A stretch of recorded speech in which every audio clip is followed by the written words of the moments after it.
The Earth Defense Force series has been one of my favorite ongoing franchises since I first discovered it through EDF 4 and 5. The franchise's focus on silly B-movie tropes, along with its emphasis on local and online co-op, have made it a favorite among my family when we decide on what to play for game night. It would not be inaccurate to say the franchise is stuck in the past. It has always looked and played like something you would find on the PlayStation 2. But I think this is a strength of the series. It allows players to go back to a better time, when gaming was just about pure fun. With EDF 5 having come out in 2017, and EDF 6 still being 6 months away at least, World Brothers seems to want to give fans something to tide them over in the meantime. EDF World Brothers is definitely one of the most unique entries the franchise has had up until this point, trading the franchise's 6th generation looking graphics for a more blocky approach, along with changing the formula in a lot of interesting and likely to be controversial ways. World Brothers is a fan letter to the franchise. It tries to appeal to both hardcore fans of the series while also trying to be a jumping on point for new players. Does it succeed? Well, let's find out. One thing that'll be clear from the get-go is that World Brothers is not trying to be taken seriously. This is saying something considering the cheesy B-movie inspired plots and dialogue of the previous games. World Brothers isn't just a game with a block aesthetic. The developers really embraced what it meant to be a block. You see this from the very beginning of the game, with the game opening by showing us block Earth getting destroyed and scattered into multiple pieces. As a player, it's your job to magically reconstruct this Lego Earth by defeating the 6 motherships scattered throughout the pieces of the world. Most of the game's charm comes from this aesthetic choice. For starters, the developers clearly spent a lot of time and effort making sure each enemy and class from the previous games are both charming and instantly recognizable to fans of the series. The scattered Earth plot has also given the developers the excuse of having each floating piece represent a unique country and culture within Earth. Unlike in the mainline EDF games that would give you around 4 classes to choose from, EDF World Brothers gives the player over 100 different characters to collect and choose from. This ranges from returning classes from within the EDF franchise to dozens of characters that represent a particular country or culture. It's frankly fun seeing Texas represented by a cowboy, Japan represented by a ninja, and Mexico represented by an hombre. Vámonos! I'll show you how we do things in Mexico! Each character is hilariously caricatured from the perspective of a Japanese developer. It's fun listening to a ninja try to describe what tofu is to a cowboy. It's fun seeing Romania be represented by a vampire. I know some random reviewer out there will try to call it offensive, but to me it feels clear that the developers put thought into making sure multiple cultures were represented, and each with the same level of silliness.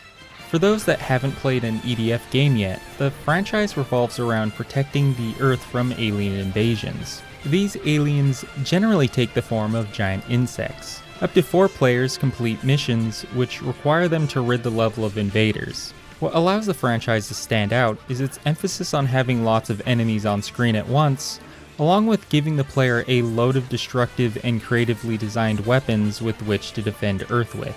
Despite the changes Brother has made to the formula, this core aspect of the series has not changed with Brothers, which is good since the formula has in the past led to some of the best co-op experiences in the history of gaming. And no, that's not an exaggeration. This core gameplay shines in EDF World Brothers.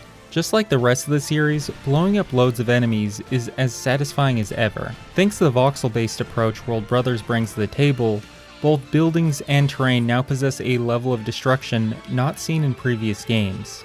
The biggest change to the franchise, however, comes in the form of the many dozens of colorful characters I described earlier. Remember I promised to tell you why I'm dressed as a koala if we win? I lied.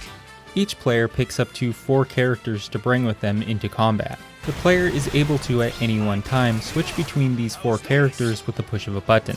However, unlike in EDF 5 where each class gets multiple weapons to switch from, in Brothers, each class can only hold 1 weapon, though this weapon can be changed between missions. Each character is also given an ability on cooldown and an ultimate ability which requires you to collect points or pickups to use. Also, instead of having multiple NPC allies tagging along with the player like previous games, the 4 characters you choose all follow each other. I like this because it makes you feel like you're in an army, but unlike in EDF 4 or 5, they don't all die within the first 5 minutes of gameplay.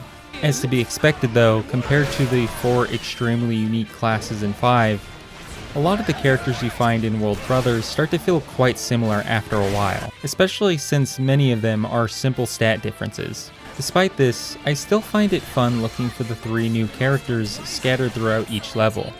World Brothers reminds me a lot of the LEGO parody games you would see during the 2000s. And I'm not just saying that because of the blocky aesthetic either. For one, and this is sadly the game's biggest flaw, is that it's far too easy.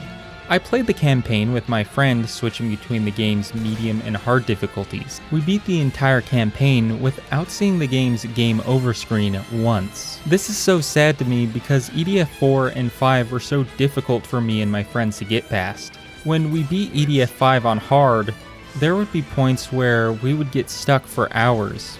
Creating the right strategy and picking the right equipment was 100% necessary in order to beat many of the harder levels in EDF 5. Yet in World Brothers, it didn't matter who I picked, what equipment I put on, or even if I went to battle with just one soldier. To beat the game, I could turn my brain off and just mow down enemies. I think one reason for this is that the enemies in World Brothers seem less aggressive than the enemies in 4 or 5 were.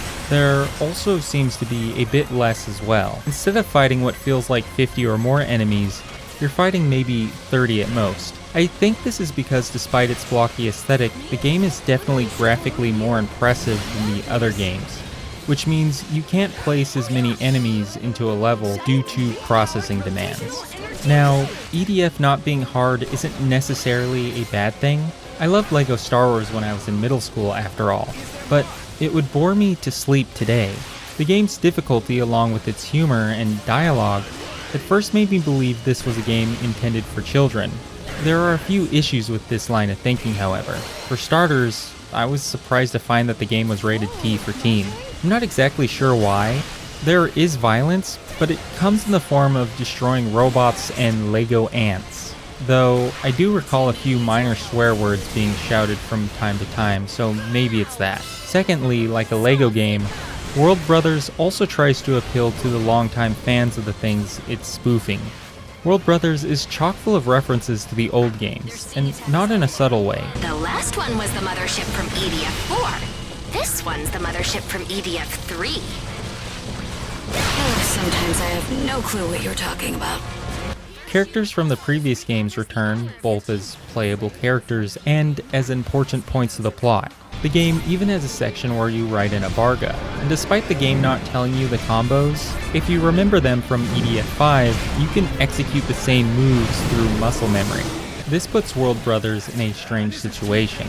Its lack of difficulty makes it seem like an appeal to children, while the constant callbacks make it seem like it's trying to appeal to longtime fans, despite it being laughably easy to veterans. As a non-hardcore fan myself, while I do enjoy the references I caught, I also found myself thinking about other things while playing due to the lack of challenge. While I found the game's lack of difficulty to be the game's biggest flaw, it isn't its only flaw. During my playthrough, I found a few annoying glitches. My friend who was connected to me would often have his HUD randomly disappear and reappear. That's an issue because it means he couldn't see his minimap, nor could he see his character's ability cooldowns. On top of that, the mouse control could use some improvement. Rather than directly translating mouse movements to the crosshair, this game emulates a gamepad's thumbstick. This means no matter how quickly or far you move your arm, your turning speed is capped, just like if you're using a controller. Finally, there's an issue of price. EDF 5 was $60 and gave players over 100 missions. EDF World Brothers, on the other hand, gives players around half that for the same price. Though the only reason this is an issue is because of the previous games spoiling players with content, along with possibly having to replay a level 10 times due to its difficulty. Even despite only having half as many missions as 5, the game's content is still high, however. The campaign will take a competent player about 11 hours to complete. But after that, you're encouraged to play it again thanks to more unlockables to find and higher difficulties. Completing the campaign for the first time will only have you unlock around 20% of the game's content. In conclusion, there are two types of people I recommend world builders to. Parents wanting to give their child a fun game to sink dozens of hours into, and I think the game's emphasis on different cultures could even be educational. I would also recommend the game to hardcore EDF fans who would be able to enjoy the first playthrough thanks to its ant-killing gameplay and fan service. Then after that, replay the game a few more times after unlocking the harder difficulties rewarded to players for completing the campaign. I will also mention that the game will have an even harder difficulty setting in the form of DLC called Armageddon Mode. Having these post-game difficulties available from the start would have done a lot to make my first playthrough a lot more enjoyable. And I hope the developers patch the game so that's the case. Besides those two groups I mentioned, World Brothers still has some good qualities, and is worth picking up after it reaches a discount price sometime in the future. I feel like I would have been a lot less harsh on the game if I didn't have the series' previous games to compare it to, but for most players, I would have to recommend playing 5 instead if you haven't gotten the chance to experience the series yet. As for me, World Brothers will have to suffice until 6 releases later this year. For a review of that and other niche gaming content, subscribe to Niche Gamer. Until next time, see ya.